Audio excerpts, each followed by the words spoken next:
ମାନେ ବନ୍ଧାକୋବିରେ କେବେ ବି ଏଇ ରେସିପି ବନେଇଛନ୍ତି ନା ବନେଇ ନାହାନ୍ତି? ଆପଣମାନେ ତ ବନ୍ଧାକୋବିରେ କେତେ କ'ଣ ବନଉଥିବେ, କିନ୍ତୁ ଆମ ଗାଁ ଷ୍ଟାଇଲରେ କେବେ ବି ବନ୍ଧାକୋବି, ଆଳୁ, ବିଲାତି ପକେଇକି ଭଜା ଭାଜିଛନ୍ତି ନା ଭାଜି ନାହାନ୍ତି? ଚାଲନ୍ତୁ ଆଜି ଆମ ଗାଁ ଷ୍ଟାଇଲରେ ଭଜା ଭାଜିକି ମୁଁ ଆପଣମାନଙ୍କୁ ଦେଖିବି, ପୁଣି ବିନା ମସଲାରେ।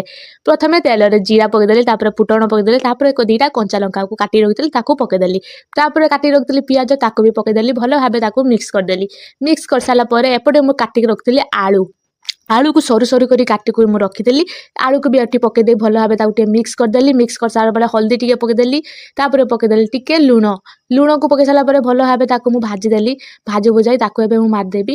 ଢାଙ୍କୁଣି ମାରି ସିଝି ସାରିଲା ପରେ ଏଠି ମୁଁ ନେଇ ଆସିଲି ବନ୍ଧାକୋବି, ବନ୍ଧାକୋବି କାଟିକି ରଖିଥିଲି। ଏଠି ତାକୁ ଧୋଇ ଦେଇଛି, ମୁଁ ଧୋଇ ଦେଇକି ଏମିତି ଆଣିକି ପକେଇଦେଲି।